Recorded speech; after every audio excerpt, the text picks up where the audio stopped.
Does anybody even know what happened to this guy? I mean, he just came out of nowhere, he became successful, and then after the PlayStation 1 era, he disappeared.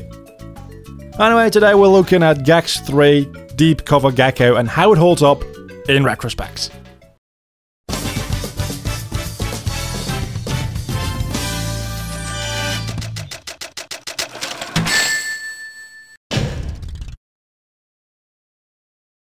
There's not really a story to speak of. Gex is just rich, he loves watching television, and then shit happens. This woman shows up, for some reason she's live action, and he goes into the media dimension to save the day. That's pretty much it. Also, did I mention this woman is live action? And her boobs also are live action.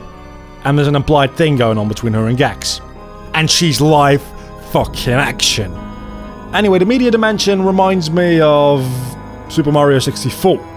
In the way of, in Super Mario 64 you've got paintings you jump through to enter levels. In this game it's not much different, you go into televisions. Every single level has 3 missions in it. For completing a mission you get a television remote, which are the main collectible of this game.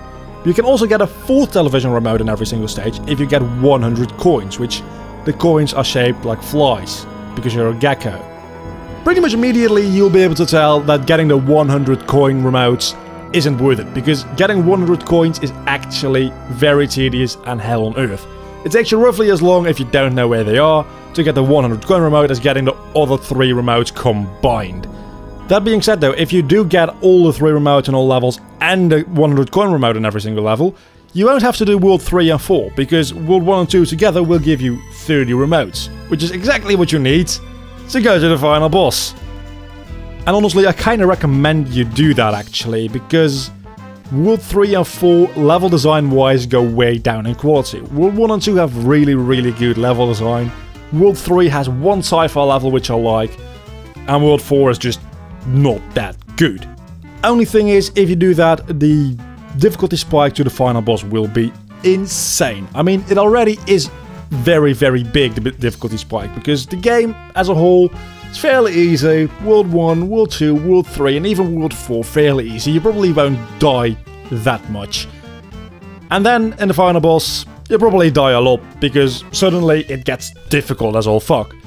At the final boss itself, I think I lost about 10 to 15 lives, while through the entirety of the rest of the game I might have lost 5. And then, after defeating the final boss, you get to witness this cutscene. As I was saying, extra my love, it's tail time. Come here, you silly gecko. Oh, Gex. Yeah, I'm not okay with that. I don't know if I mentioned it, but Gex is an animated gecko, and she's a live-action woman. I'm not okay with this. I mean, I know it's the 90s, but the fuck. And after that weird cutscene, you just get kicked back to the main menu screen.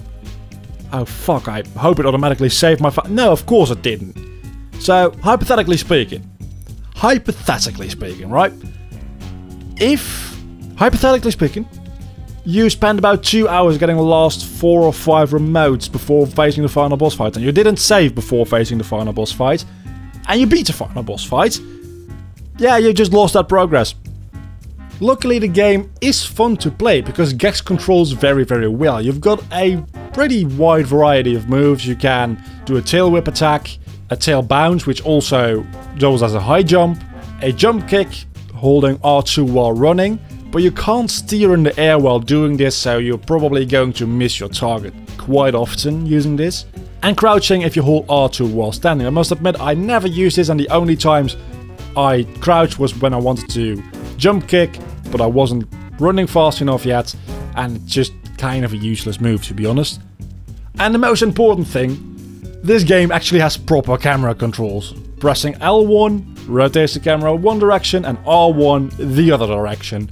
Holy shit, people, you figured it out. Good camera control. It's so important in 3D platformers, and like 90% of the games, especially back then, just couldn't get it right. This game got it damn near perfect. The only thing about the gameplay is swimming stages fucking suck. And when I say fucking suck, I really mean it. They're really bad. And of course, the television remotes aren't the only collectible in the game. There's two more. There's bonus coins and paw tokens. Bonus coins do what you would expect them to do, is unlock bonus levels, which I don't know what the use for them is. When you beat them, you get like a code. Probably can do something with that somewhere in the game.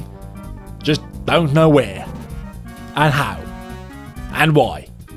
And what they do. Because I think you need to enter this vault for that. And for that you need to beat 4 bonus levels, one of which is a swimming level. So I said, no, fuck that, I'm not doing it. And then there's the paw tokens, which collecting 25 of them will give you an extra hit point, which, except for the final boss fight, you really won't need. But in the final boss fight, they're almost mandatory, because have I mentioned our final boss fight? Its difficulty spike is fucking insane. In retrospect, Gex 3 Deep Cover Gecko is actually still a pretty good game which holds up fantastically to this day. Thank you so much for watching this video once again. Until the next time, do not forget to leave a like and subscribe to my channel if you have enjoyed this video. On the screen at the very moment is a subscription button and 2 other videos. Firstly, subscribe to the channel and then watch one of the other 2 videos if you're interested. Till the next time, see you later, bye.